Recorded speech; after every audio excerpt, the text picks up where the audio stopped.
싱글은 3000점 중후반대, 멀티코어는 9000점 후반대로 만점이 넘는 건 딱 하나만 있어서 9000점 후반대로 봐야 할 것 같습니다.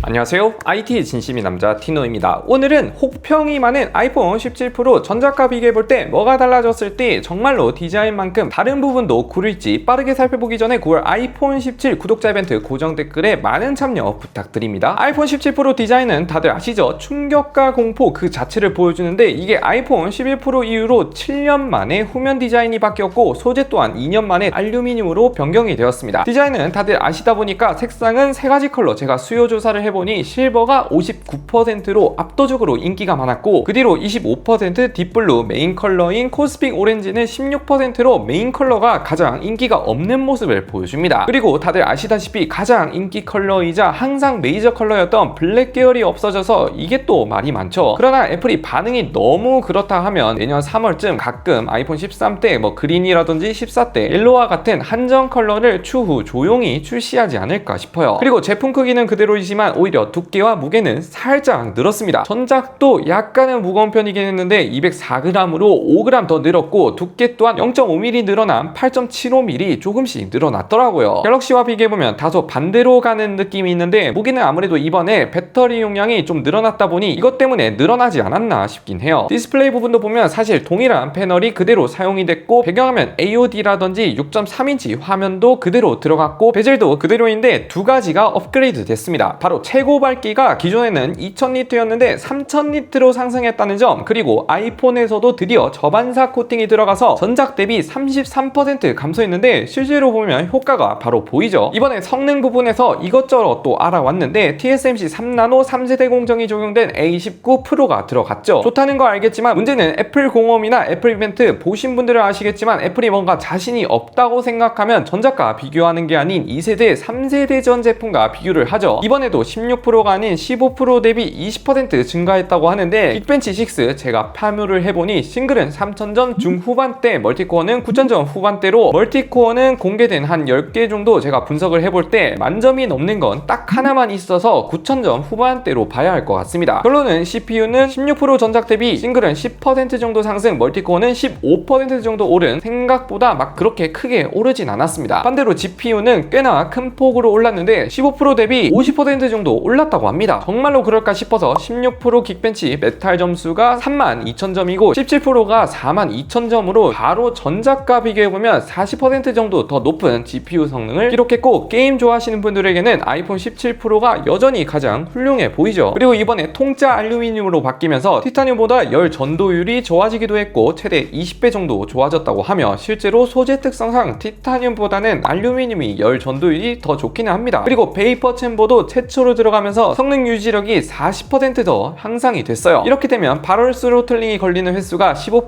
16% 대비 체감이 확실히 클 것 같습니다. 게다가 램 또한 12기가로 오르면서 아이폰 역사상 최초로 갤럭시 플래그십과 동급의 램 용량을 보여줍니다. 결론은 CPU 성능만 아쉽지 나머지 부분에서는 큰 폭으로 개선이 되었다. 추가로 배터리 또한 이번에 큰 폭으로 늘어나서 전작이 물리적 용량이 3500mAh에서 4200mAh대로 무려 700mAh 20%가 증가했고 실제로 스펙상 4시간 늘어나서 배터리 실사용 타임이 확실히 늘어날 전망입니다. 그리고 드디어 충전 출력이 애플 공홈 기준 전작은 최대 30W 지원하였지만 이번에 17 프로는 40W로 출력이 무려 33% 더 크게 증가를 해서 20분만 충전해도 50% 정도 충전이 가능해졌습니다. 그래서 16 프로는 100% 완충 시 1시간 30분 정도가 걸렸지만 17 프로는 완충 시 1시간 10분 정도를 예상해 볼 수 있습니다. 충전 출력이 늘어난 건 굉장히 환영할 만한 부분이죠. 카메라 또한 이번에 사상 최초로 트리플 48메가픽셀 렌즈가 들어가서 이번에 갤럭시 S25 울트라보다 센서 크기도 커졌고 렌즈 조합도 굉장히 좋아졌습니다. 그 대신 망원 렌즈가 5배 줌에서 4배 줌으로 내려갔고 48메가픽셀이 들어갔다 보니까 8배 무손실 줌을 지원해서 뷰파인더에서 화각 지원이 하나 더 늘어났습니다. 그 외에 망원이 전작 대비 무려 56%나 센서 크기가 커졌고 망원까지 센서 시프트가 들어가서 망원 사진을 자주 찍는 분들에게는 굉장히 메리트가 좋아 보입니다. 동영상에서도 이제 옆면, 후면 동시 촬영이 가능해졌고 프로레스, 로우라는 전문가용 촬영을 지원하면서 망원에 앞서 말한 센서 시프트 OIS가 들어갔기에 동영상 촬영이 좀 더 안정화가 되었다. 추가로 이번에 전면 카메라도 12메가픽셀에서 18메가픽셀로 늘어났고 센서 크기도 2배로 늘어났습니다. 일단 센서가 커졌다 보니 사람 얼굴을 인식해서 화각을 자연스럽게 조절을 해줍니다. 그 외에도 센서 크기 때문에 야간 저조도 환경에서도 좀 더 깔끔하게 나오겠죠. 전면에서도 이제 액션 모드를 지원하기 때문에 전반적으로 아이폰을 액션캠 느낌으로 쓸 수 있지 않을까 싶어요. 가장 중요한 가격이 이번에 좀 올랐죠. 미국 기준 용량 대비 가격은 동결이지만 한국은 그동안 환율이 조금 올라서 용량 대비로 했을 때 9만원 정도 오른 179만원으로 시작을 합니다. 5% 인상이 되었는데 전자 기본 가격 기준으로는 또 150만원에서 27만원이 늘어난 거라 고민이 좀 많이 될 것 같긴 합니다. 사전 예약이나 선호도 조사를 볼 때 전작 대비 프로 선택률이 떨어지는 것을 보여주고 사전 예약이 시작된다 해도 예전만큼 카드 할인이나 각종 할인도 줄었기 때문에 실제 구입 가격은 170만원대라 부담스러운 가격대인 건 맞죠?